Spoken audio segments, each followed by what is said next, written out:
discussion of the day. So, our first panel discussion will be on the topic investment philosophy, the cornerstone of portfolio time. And for this, our moderator is Dr. Renu Pothan, who is the Vice President, Asset Allocation Client Associates.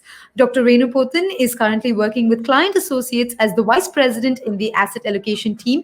Previously, she was the research head for iFAST Financial India Private Limited, Mumbai, and was responsible for managing the research desk in India for 9 years. Dr. Pothan holds a PhD in economics from the University of Kerala. A very warm welcome to you, Dr. Renu Pothan. Thank you so much for joining us today. It's our absolute pleasure. And like I said, Dr. Renu is going to be moderating the session, joining us as a team of panelists. First up, I'd like to welcome Mr. Parag N. Takar, who is a portfolio manager with a PMS ICICI Prudential PMS. Mr. Parag is a portfolio manager in the PMS department. He currently manages ICICI Prudential PMS Large Cap Portfolio, ICICI Prudential PMS Value Portfolio, ICICI Prudential PMS Absolute Return Portfolio, and the Enterprising India Portfolio. So ICICI Prudential PMS Enterprising India Portfolio 2 and the Flexi Cap schemes under the thematic category in the PMS segment. Mr. Parag, thank you so much for joining us today. It's our absolute honor that you're here with us. Thank you for taking time off your busy schedule and joining us for the panel discussion. Moving on, our next panelist who is going to be part of the discussion today is Mr. Trideep Bhattacharya, Senior Portfolio Manager, Alternative Equities, Axis AMC. With over 20 years of experience in equities and portfolio management in India and other Asian emerging markets as well, he has developed equity markets. He holds a BTech degree from IIT Kharagpur and an MBA in finance from SP Jain Institute of Management and Research. He is currently a charter holder of the CFA Institute, USA. Thank you so much, Mr. Trideep, for joining us today. Thank you very much. Thanks for having me on the show. My pleasure, sir. And our third panelist, Mr. Susmit Patodia, Associate Director and a Fund Manager for Motilal Oswal AMC, has a total work experience of 15 years, out of which 13 are in the equity markets. He has worked with Franklin Templeton, Accenture Consulting, Edelweiss Capital, and for the last 9 years at Motilal Oswal. He's completed his PGDBM from IIM Bangalore in the year 2005. Mr. Susmit, ladies and gentlemen, joining us today. Thank you, Shruti. Thank you for having me, and good evening to all the viewers and my fellow panelists. Thank you so much. And last but not the least, I have one more eminent personality joining us, Mr. Varun Goel, who is the head of equity and alternative assets in Nippon India. So Mr. Varun has more than a decade of experience in fund management focused on Indian equities. He has been successful in identifying themes and stocks that have provided multiplier returns. Earlier, he was the vice president and fund manager with Motilal Oswal and the asset management company. He has pursued his MBA Finance and Marketing from IIM Lucknow and has a BTech Mechanical Engineering from IIT Delhi. So what a wonderful, wonderful panel comprising of these eminent personalities joining us today. Thank you so much once again, all you wonderful people, for joining us today. It's our absolute pleasure hosting you. And with that, I hand it over to our moderator, Dr. Renu. Sure. Thank you, Shruti, for that wonderful introduction. And very welcome to all the panelists. The topic of discussion today is investment philosophy, the cornerstone of a portfolio. Let me just get into that discussion then. So my first question is to Trideep. Trideep, in your PMS portfolios, one of the focus of your fund house has been to build a brand portfolio by adopting an approach of sustainable quality growth at reasonable price. Now, what is the investment philosophy behind this strategy, and how is it different from all the other funds in the multi-cap segment? Sure. Good afternoon, Renu, and thanks for everyone watching. I must admit, this online panel discussion is a new experience, and hope it works out all well. Thanks to PMS Bazaar for setting this up. I would say the idea for this came about part of my career having worked abroad and having seen how brands have worked quite well for investors globally. When I came back to India about 4 or 5 years ago, and looked at the various data prevalent in Indian economy, I realized that the India's time for brands have come.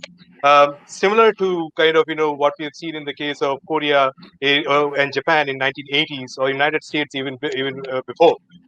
And what we saw in those countries is subsequently in the next 10, 15 years, brands as an equity portfolio delivered significant amount of outperformance for investors in such strategies. So with that idea, with that theme, we actually we launched our flagship portfolio at Axis called the Axis Brand Equity Portfolio, with the theme being brands being as a theme for wealth creation. Um, Further on, then we stitch that in the form of a process to kind of put together a portfolio. And and on the process front, we put together a mix of quantitative parameters like investment in brand building by the company and also profitability and return ratios, etc., and mixed it with qualitative analysis like meeting the management, meeting the competitors, looking at various different analysis to ultimately kind of put together a portfolio of anywhere between 25 and 30 names, which could kind of help for our customers. So with the brands being the theme, our ultimate portfolio comprised of three components actually. One is what we call as emerging brands, brands which are early in their life cycle, looking to make it big and source of alpha creation. The second category is established brands. These are brands which are well known in the industry and likely to do well over a period of time on a more risk-adjusted basis. And finally, turnaround brands, brands which have had strong days in the past, have fallen by the wayside for some reason or the other, and that is actually that has the potential to give idiosyncratic alpha. So just to summarize what I said, the investment philosophy circulates around the theme of brands. We have a strong, potent process around it, and finally, our portfolio comprises of emerging, established, and turnaround brands. Hopefully, that gives you an answer to your question. Sure. Thanks, Tradeep, for that. My next question is to Varun. So, Varun, we have seen that in all your PMS portfolios, the binding philosophy is a must-five investment framework, which is an uncompromising focus on quality. Now, all the investment philosophies across, they are one of the binding philosophies is no compromise. The uncompromising focus on quality. So, can you elaborate on your philosophy and can you tell us how this is different from the others in the industry? Okay, we'll wait for Varun to join. There's some connectivity issue at that end. So, we'll move over to Sushmit till that time. So, Sushmit, when we say Motilal Oswal AMC, it's the tagline always is buy right, sit tight. Okay. Now, so can you demystify for us the two investment philosophies, which is BRST and QGLP, and how these philosophies apply when you have to select business or management and financials? Thank you, Doctor. So thanks for the question. So, as you rightly said, we have two broad philosophies. One is buy right, sit tight. Buy right, sit tight is very simple to understand, right? Which is you buy the right companies and then you sit on them very tight. And unless something really important changes in the investment argument that you had when you bought the company, you don't sell them, right? So this has multiple advantages, especially as you scale up. Your cost to the client reduces. The need to find the next big idea itself reduces, right? So that's buy right, sit tight. QGLP, this actually is a synthesis of 25 plus years of wealth creation studies done by Mr. Ramdevji and the entire team. And from this was born QGLP. Q is quality, G is growth, L is longevity, and P is reasonable price. Quality, when we say quality, we mean quality companies run by quality managers, owned by quality owners. All three are very important facets. Growth is very simple to understand. There are the three ways to interpret growth: revenue growth, operating profit growth, and then finally cash flow growth. And L is, I think, the trickiest part. All the fund managers, all our endeavor is to find longevity in the companies that we buy. The best example is been HDFC Bank, 60 times return in the last 20 years, compounding at 23-24%. And that is the magic of longevity. If you can get longevity, right, like how Pradeep said that in brands you can have longevity. That's where the real lot of money is made, because compounding works in the long term. And P is frankly simple, but the most simple, but the most difficult, right? P is really the temperament part of QGLP. So that's QGLP, what we practice. Okay, thanks, Rishmit, for that. Now, my next question is to Parag. The main aim of your PMS or AIFs have been to build a resilient portfolio by focusing on the core 4 framework. Can you tell us what is this framework and how do you actually go about it? Yeah, thanks, Renu. Thanks a lot, PM as well, for having me on the show, and thanks a lot all of your viewers. So our core framework actually focuses on 4 main things, which is the core pillar of our investment philosophy. First is, as everybody said, corporate governance, quality of management, the perception of the management in the market. So we look at history of promoters, we look at history of company, we look at debt in the company. So leverage is one of the very important part which we focus on. So net debt to EBITDA is a parameter which we look at very seriously. This is where net debt to EBITDA is below 3x. Then we look at cash flow conversion cycle, which should be at least 70%. So there should be no working capital leakage in that company. Return ratios historically in a normalized cycle, return ratio should be at least above 15% to meet the basic criteria of investment. That's the first part of it. The second part of it is definitely sentiments, business cycles. We believe in 2 things. One is there are which are recurring in nature, which the demand for which cannot be postponed. Those are like power, telecom, FMCG, IT, pharma, insurance kind of sectors. And there are cyclical sectors like banking and financial is a completely leveraged proxy to economy, right? If economy does well, banking and financials will do well because they are leveraged proxy to it, right? Auto, cement, and for example, metals. These are cyclical sectors. So we look at them from that perspective that if you are bullish on economy, if you are, or for example, during lockdown, some of the cyclical stocks were trading at extremely cheap valuations. And that is the time you have to chip in and buy. Don't forget about lockdown, because lockdown is not going to be permanent, right? So you take advantage of that sentiments or business cycle. That is the second part of it. Third part of it is, of course, valuations. And valuations are also dependent on sentiments. So when lockdown was there was negative sentiment, and so valuations were very even for a blue chip companies like Maruti or Hindustan US of the world, or many other consumption companies, or say Asian Paints or Nestle's of the world, or a very, I would say, valuations were very compelling for a company, auto companies. Yeah, right. They were available at I would say 25% of the market cap was in cash in some of the auto companies when we bought them. So I would say that valuations are also dependent on business cycle, and that is something which we look at very closely.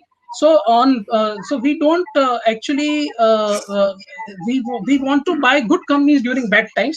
That is the core philosophy with which this entire core four framework has been designed. So, and that is why there's a list of companies, as one another person was also saying. You have to keep your list ready, which ticks all your fundamental boxes, and then buy them during bad times of the market. That is the core investment philosophy with which we work at ICICI PMS. Sure. Thank you, Parag, for that answer. So we move to Varun once again. Varun, my question to you was, we've seen that in all your PMS offerings, the binding philosophy is a must-buy investment framework, which is the uncompromising focus on quality. So can you elaborate on that philosophy and how different are you from other fund houses? Okay, I think Varun is again. I think he's allergic to the question, Renu. This connection is allergic to the question. Sure. So we'll, once he logs in again, we'll ask him the question. So let me get to the next question. So over to you, Sushmit. In the current scenario, where do you see value now? And since the pandemic hit us, one of the major themes that everybody has been talking about is Atmanirbhar, especially after the government launched their program.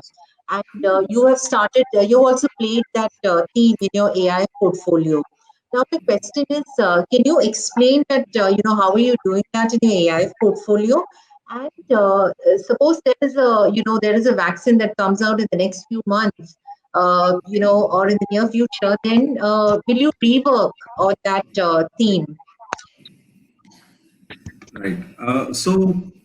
When we went through this crisis, we realized that, one is Atmanirbhar as laid out by the government, which is the manufacturing aspect and China plus one and having independence in your supply chain. But we went one step ahead and said there are consumer behavior changes that happen in every crisis, right? Coming out of every crisis. We saw that real estate ownership fell dramatically after the 2008 global financial crisis. Post demonetization, you saw financial savings becoming mainstream.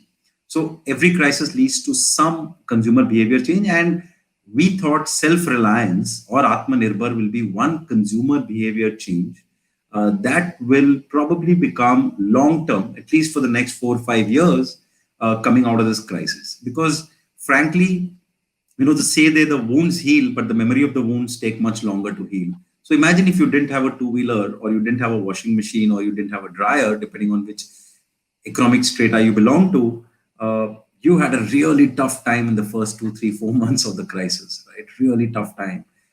So a lot of people would first go and become self-reliant in at least these basic things. For a lot of us sitting on the panel or even listening in, these things may be almost consumer staple type.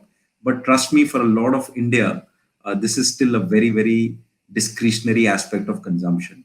So I think what we meant by this theme was those discretionary items which help individuals make self-reliant will be the theme for consumption for the next 3, 4, 5 years. So while I really dream, hope, pray that the vaccine comes out as fast as it can, as I said, the wounds will heal, but the memories of the wound will linger on for at least a few more years. Sure. Thank you for that answer. So once again, I'm going to Varun. So I'll club my first and the second question again. The first question is again on, you'll have to give us a brief on the investment philosophy which you follow across all your portfolios. And the second question is that in your portfolios, we have seen you playing on some interesting themes, the formalization of the Indian economy, the Indian financial services boom, the Indian millennial opportunity, etc. And we've also seen you taking exposure into sectors like specialty chemicals, digital and e-commerce, which have worked very well for you.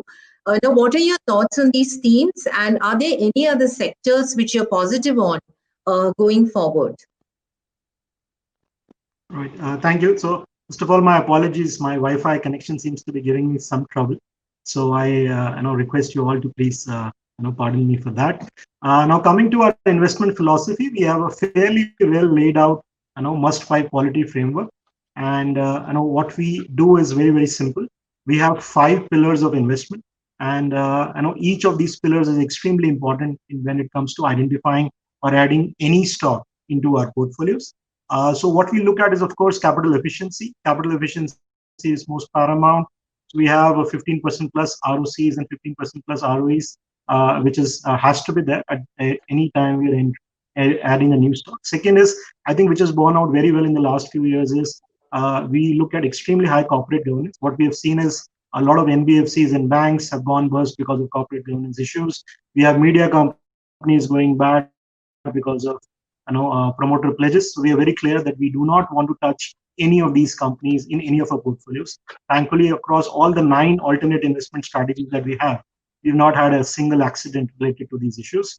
The third one being, we are looking at growth. Of course, India is a growth economy. We are looking at consistent earnings growth for the next 5 to 10 years.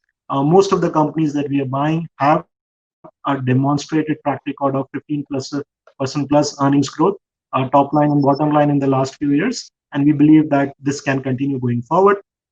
And the fourth one being, of course, we like to see that the companies that we are buying have a clear track record of giving rewarding the shareholders. So I think a consistent dividend track record is always helpful.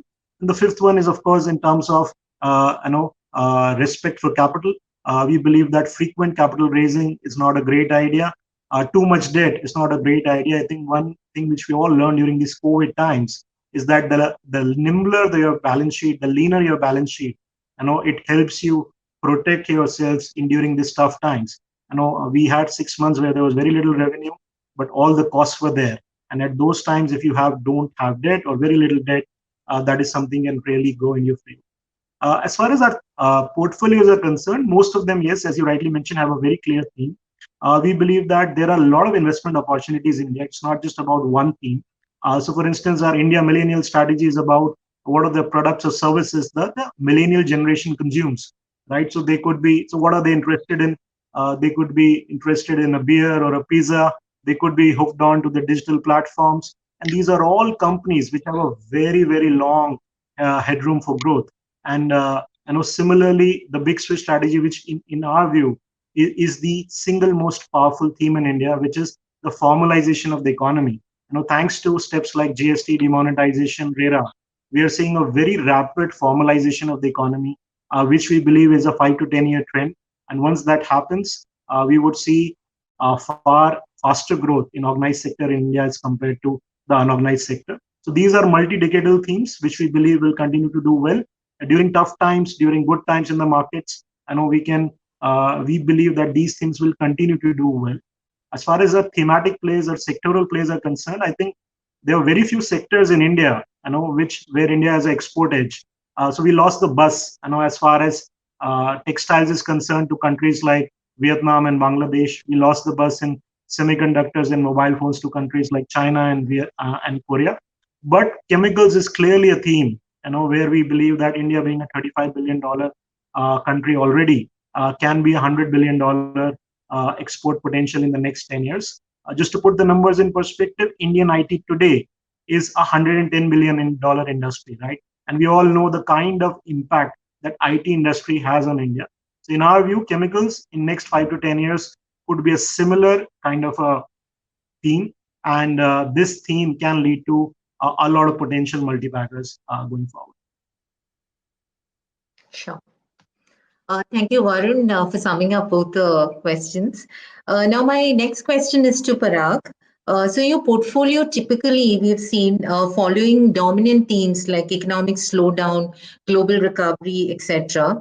Can you elaborate on this? And in the current scenario, are you thinking of adding any more themes into your portfolios? Yeah. So basically, one new theme which I think very few people are talking about, but this is a new change which I have seen, which I would highlight, and that is a PSU theme. In last 5 years, what we have seen was continuous OFS, offer for sale by government, right, in order to reduce the fiscal deficit. And so there was a continuous overhang of new shares coming in the market for all these PSUs companies. Now what has changed is now government has realized that the value of the PSUs have been completely beaten out of shape. And so whatever statements we are hearing on media only, today only I was saw that the statements which are coming are that we should not do frequent, give out dividends, we should give out interim dividends, we should see how to improve this company structurally, and various other things have started. And plus the valuations are absolutely compelling. They have not done anything in last 10 years. So if you see, there are so many cash rich PSUs where dividends can be enhanced, buybacks can be done. We have already seen two companies coming out with the buyback, NTPC and HPCL. In fact, to my surprise, HPCL buyback was from open market, so which provides a floor to the stock price.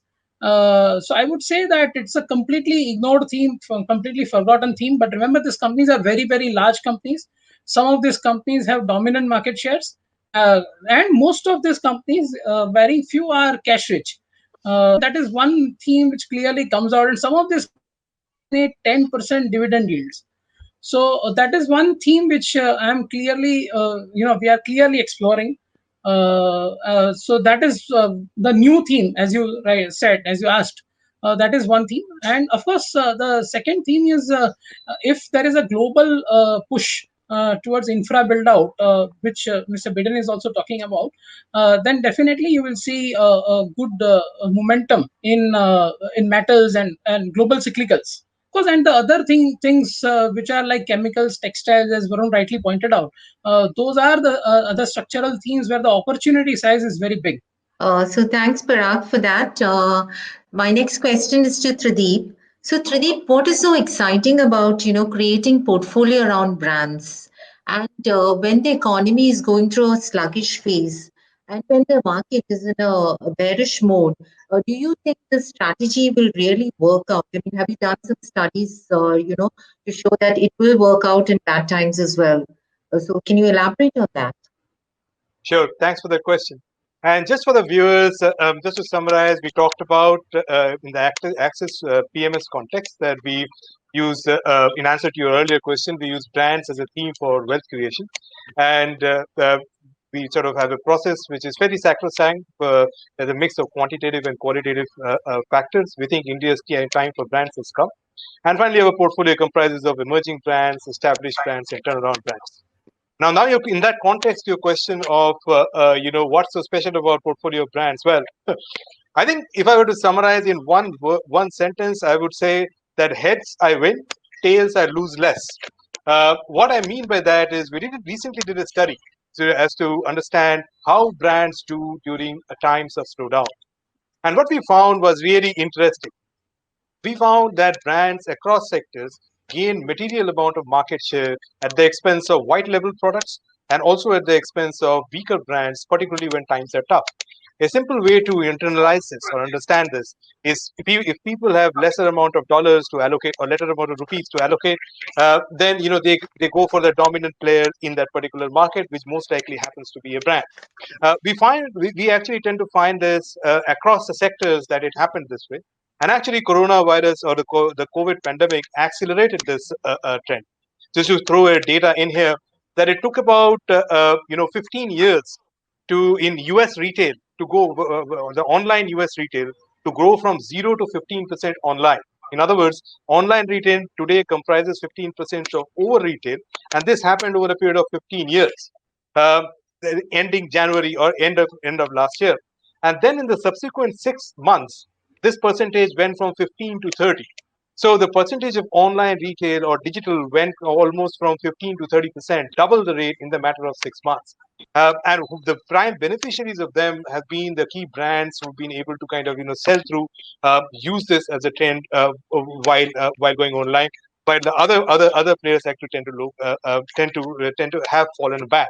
So the point in this is that in tough times, as brand gains market share, if what tends to happen is the share prices of the stocks which correspond to these brands outperform the broader market, particularly when times are tough, and that helps performance, particularly when markets are tough. So tails I lose less.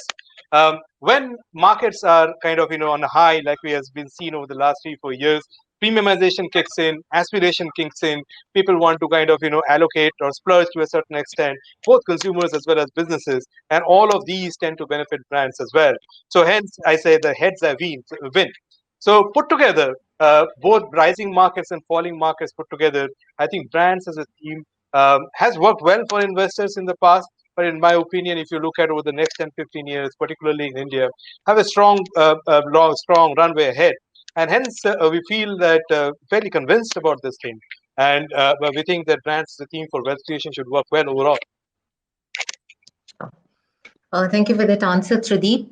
So all the panelists have explained their different investment philosophies, how they are different from each other, and what are the current themes that they're playing on.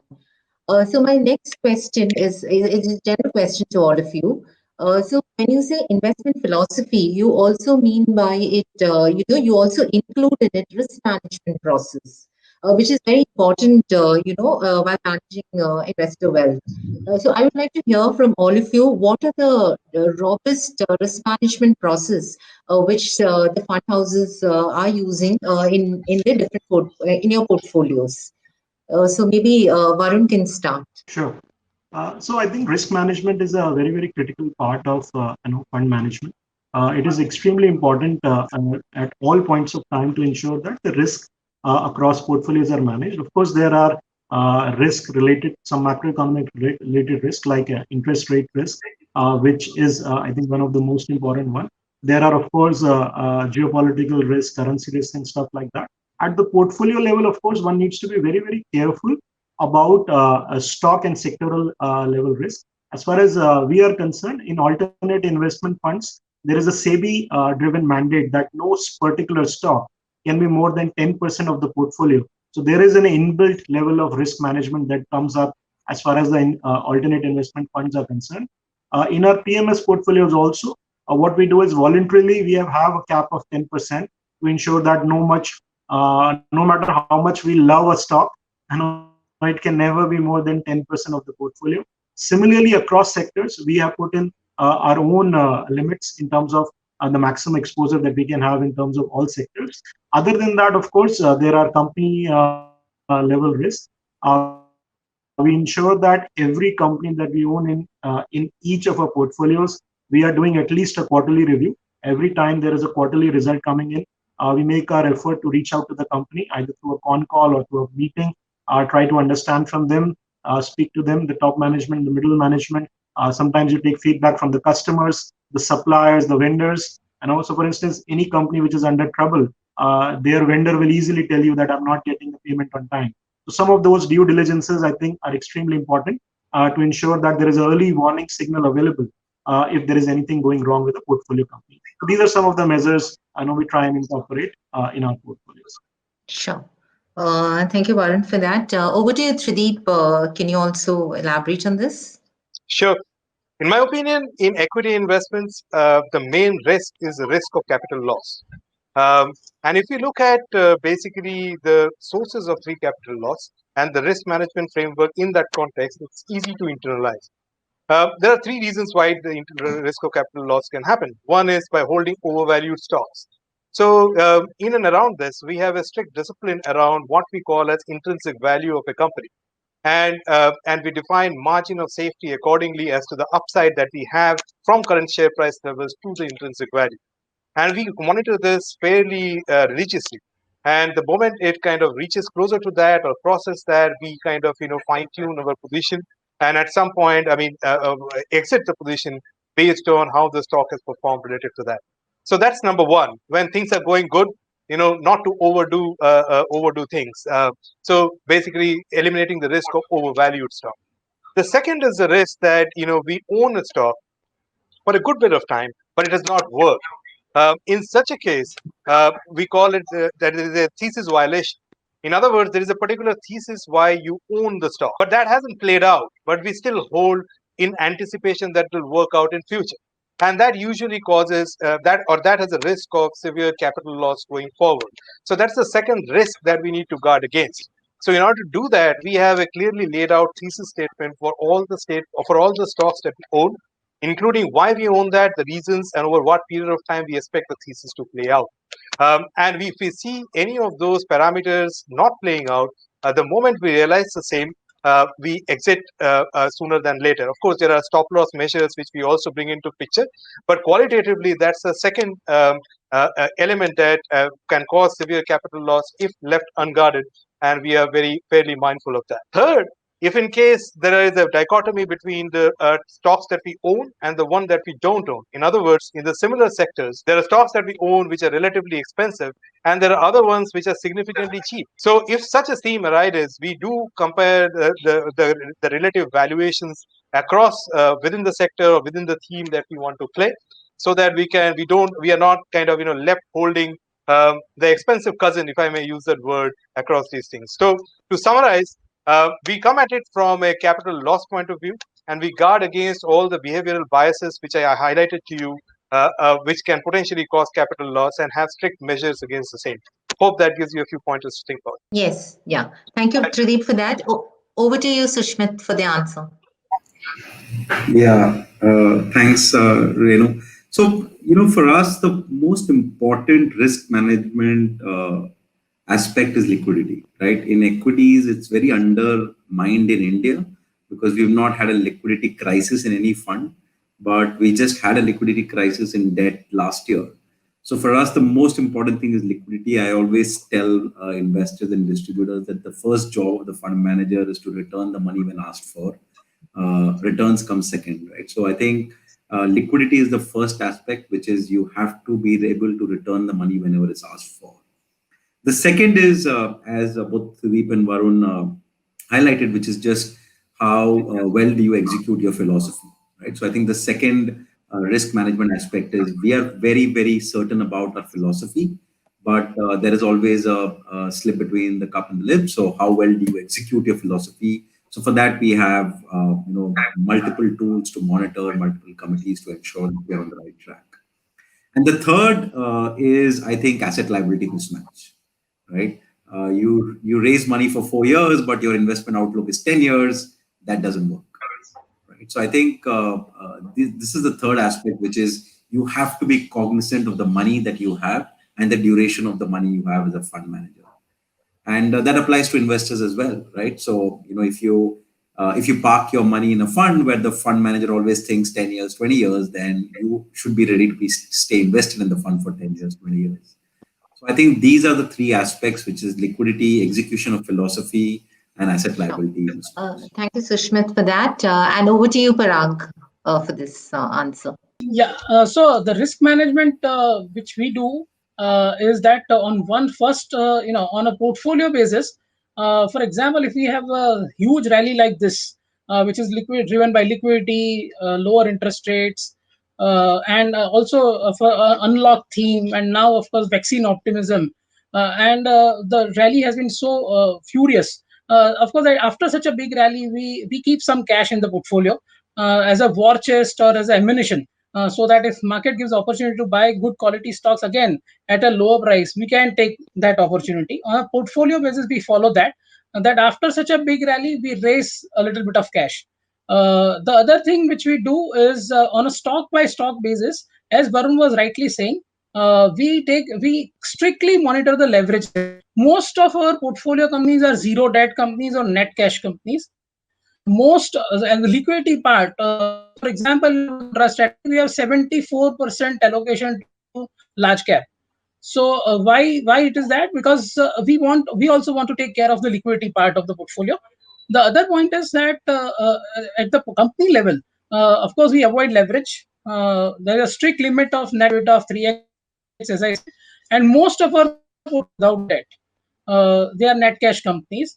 Return ratios is another thing which I said, and most importantly, as Varun rightly, promoter pledge, because these are some of the shocks or accidents which can cause a permanent, and thereby we are keeping fingers crossed that such accidents don't happen. And we are in past also in last 4 years we have not had a single incidence of we getting hit by a sudden shock in a company where there is a corporate governance issue, there's a leverage issue, or there's a promoter pledge issue. So that is how we take care of it. So buying a genuine, good quality business, which we have known from last many years, buying good promoters where perception of the market is also good for them. And we know that from last 30-40 years, we have seen them, their capital allocation, as somebody else was also saying, dividend payouts are all in order. And then buying them during some stressful times of the market is the core philosophy that we follow. So that when we buy during stress, we don't overpay. So that takes care of the valuation part. Okay. So I think we've got a broad idea on the investment philosophies that all the fund houses here follow, and they've also applied it to the themes, and they've also explained in detail on the risk management processes which they normally follow. We are on time, so putting all these points in consideration, and let me just put the concluding remarks for all of you. So they have emphasized the point through this discussion that as the topic rightly says, investment philosophy is the cornerstone of a portfolio. It is sacrosanct, and in a nutshell, it is actually the core belief which guides the fund management team in taking the right decisions without worrying too much about the market ups and downs. It clearly shows the process-driven approach followed by the different fund houses while managing investor wealth, and a solid investment philosophy will go a long way, in creating wealth for the investors in the long term. Now, it is very important, definitely for investors, for fund houses, to have an investment philosophy, because that is a guiding principle for them, whether they have 5 funds or 10 funds. But it's also very important for investors to go detail through the investment philosophy, because that not only shows the thought process of the fund house, it also shows the risk management process that they will religiously follow. And these are things that will not actually change, depending upon whether markets up and down. It is sacrosanct. And we've seen many of the investment philosophies actually testing the times and continue to be the same. So it's very important to look at all these investment philosophies of the different fund houses before you decide to park in money in the different portfolios. So that's all from our side. Thank you, panelists, for the wonderful insights. And we hope that all of us, all of you who've been watching us, have got some good, insightful inputs on the investment philosophy and how you need to actually religiously look at it before parking your hard-earned money into any portfolios.